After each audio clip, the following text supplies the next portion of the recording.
All right, it's about 5 a.m. I'm at Denver International Airport, and I'm about to start a journey that is going to take me all the way around the world in 4 flights. It's going to be crazy. I did it. You can do it too. What once seemed like an aviation impossibility is now as easy as booking a couple of plane tickets. We are circumnavigating the entire planet, including a trip on the longest flight in the world, about 19 hours long. How you can do it, how much it costs, and what it's like, all straight ahead. And we're showing you the new technology in aviation that will make this feat much faster and easier in the very near future. It's coming up in this episode of Window Seat. Bling, bling.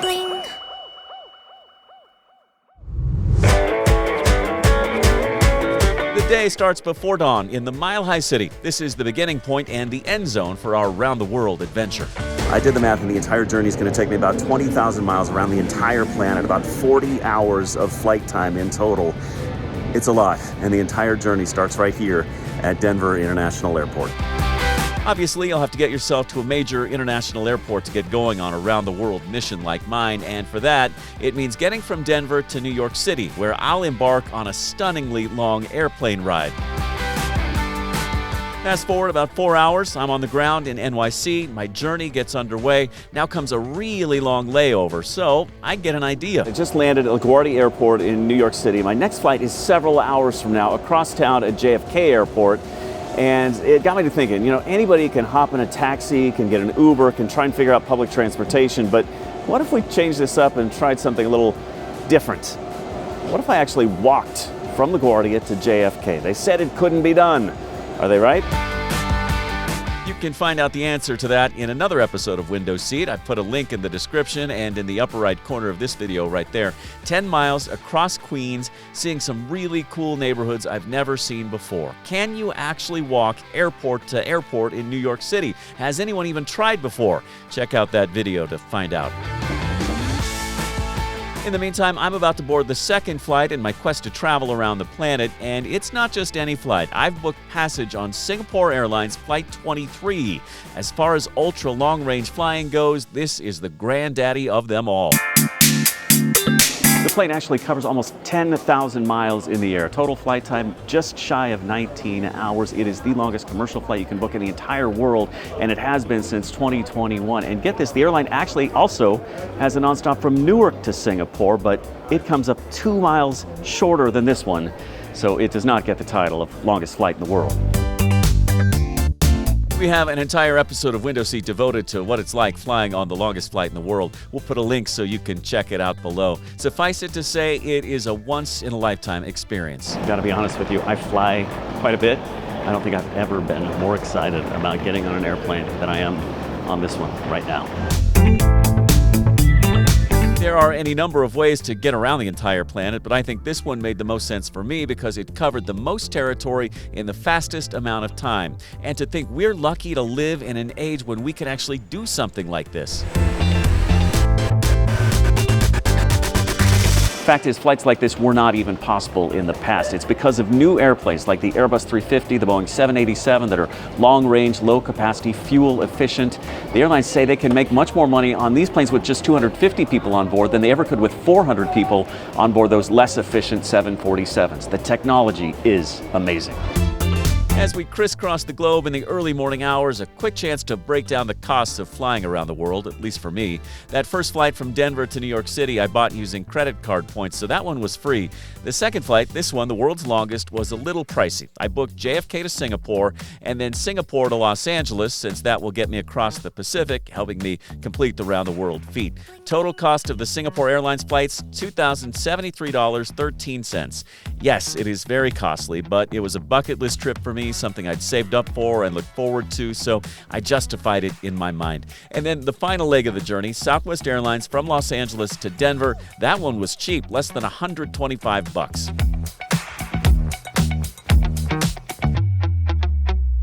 Now, how's that 19-hour flight coming? Usually don't come to you from an airplane bathroom, but it's the only place that I can talk without disrupting the other travelers. Right now it's just after midnight. We're about an hour and a half into this flight. Just another, 17 hours to go.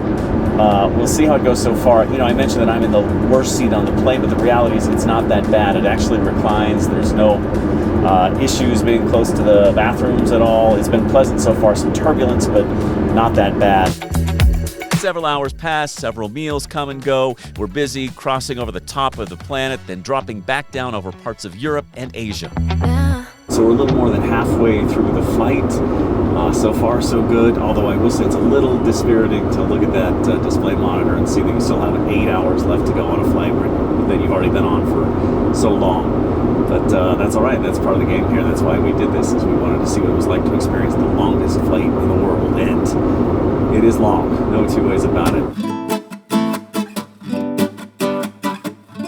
Finally, after nearly an entire day in the air, it's time to set down. We've arrived at one of the coolest airports in the world. In fact, it's so cool, it's been voted best airport in the world 12 times. Midway point is right here, Changi Airport in Singapore, and I couldn't help but think while I was on the world's longest flight what the pioneers of aviation would think if they knew how far we'd come. They risked life and limb and reputation to be able to take to the skies, only to have somebody like me come along and be able to buy a couple of plane tickets and fly halfway around the world. It is truly amazing, the technology, how far it's come, and it makes you wonder what's next.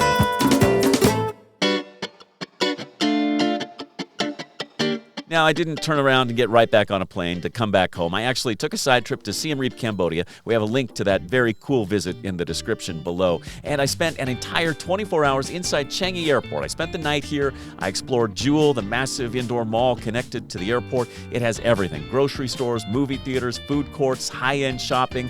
We have a link to our day spent inside Changi in the description below. You really got to check it out. Okay, so it's time to get on with it and get back home. We've gotten halfway around the world, so let's see if we can complete this circumnavigation of the planet. So we hop on that Singapore to Los Angeles flight that will take us across the Pacific Ocean. It may not be the longest flight in the world, but it is long, about 16 hours in total. I was just trying to do the math here. I could be way off, but I think I've been in the air for about 30 hours total and covered about 15,000 miles. So the journey around the world continues. We're about to wrap this thing up, though. I think this is the last time I will come to you from an airplane bathroom. But it's been great so far. It's crazy that you can do something like this. Fly around the world, that is, not talk in an airplane bathroom. Soon, though, we won't have to spend this many hours in an airplane to circle the planet or travel continent to continent. Companies like Boom Supersonic are currently developing jets that could fly you from New York to London in about the time it takes to watch a movie. Ultra-fast commercial flights are just a few years away, and they will change the game forever. We have a link to Boom's big plans in the description below. Be sure to check it out. It is amazing. All right, back to our mission. Fast forward a few hours, and we are finally back on American terra firma. And finally, last leg of this worldwide expedition is here in Los Angeles. I'm just getting ready to leave on the final flight home. I was just doing the math. I've flown 19,956 miles around the world so far, with about another 860. Hello, this is Los Angeles Mayor Karen Bass, and no matter where you're from, we welcome you to enjoy all that our city has to offer. Lovely. From our mountains to our beaches, to all of our world-renowned museums and cultural attractions in between. Welcome to Los Angeles. Thank you, Mayor. As I was saying, flown about 19,954 miles. Got about 862 miles left to go, and then we'll have flown all the way around the world. So let's do this.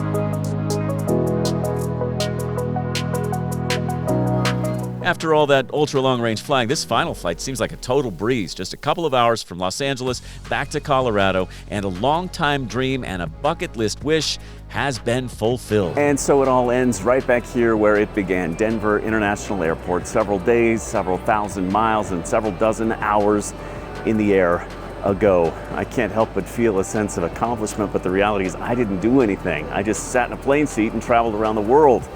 It was the countless designers, engineers, manufacturers, laborers who made this possible, and the technology that is changing by the minute, and it's going to make it even more doable down the road. It's pretty incredible. That's it for this episode of Window Seat. I'm Jeremy Hubbard here in Denver.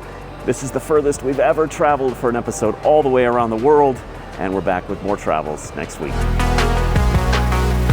Hope you enjoyed this episode of Window Seat. Have you ever flown around the world? Would you ever give it a shot? Let us know in the comments below. Also, we'd love it if you liked and shared this video so we can share our travels with others around the planet. And be sure to subscribe if you can so you can follow our adventures as we try to hit every country on the planet.